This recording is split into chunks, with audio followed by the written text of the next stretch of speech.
तामुलपुर उदालगुरि लामायाव गिख्रंथाव लामानि जाब्रबथाय सोमजिदों। बे जाब्रबथायाव सासे 5 बोसोर बैसोनि उन्दै गथ'जों लोगोसे गथ'नि बिमा अनिता बसुमतारिया गोब्राबै जोखोम जायो।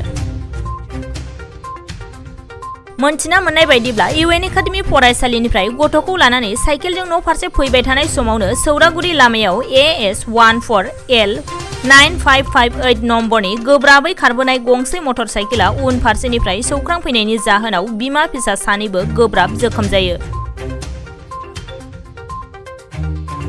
लोगो लोगो जोखोम जानाय बिमा फिसा सानैखौबो तामुलपुर देहा फाहामसालियाव थिसनहैनाय जादोंमोनब्लाबो गोब्राब जोखोम जानायनि थाखाय गुवाहाटी देहा फाहामसालियाव दैथायहरनाय जायो।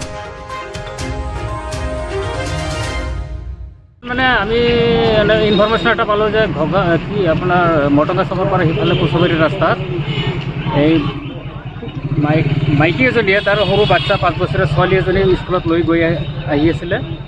তেতিয়া পিছফালৰ পৰা এজন বাইক ওলাই মানে অলপ খুন্দা মাৰি দিয়াতে চাইকেলৰ পৰা বাচ্চাটো পৰি গ'ল। পৰি যাওঁতে অলপ মূৰত দুখ পাইছে, অলপ মানে সিৰিয়াছলি ডক্টৰে মানে ইতিমধ্যে ডক্টৰে মানে ৰেফাৰ কৰি দিলে গুৱাহাটী GMC-লৈ উন্নত চিকিৎসা পালোঁ।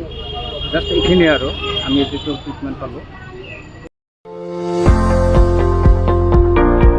फोरोंगिरि मावनो गोसो गुदुं बिजाथिफोरनि थाखाय गोजोनथाव खौरां।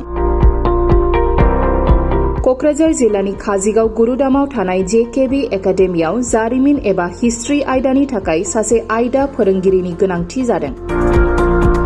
बिनायसाया ग्रेजुवेट आरो BEd नङाब्ला DLEd थानाय जानांगोन। दान बान्थाखौ सावरायनायनि गेजेरजों थि खालामनाय जागोन।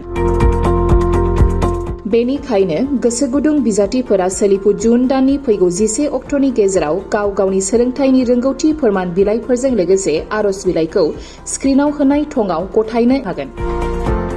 आर'ज बिलाइ गथायनायनि थं JKB academy Kajigaon, post office आरो police station Kajigaon, district Kokrajhar, pin number 783339, mobile number 7002479620 आरो 9707447237।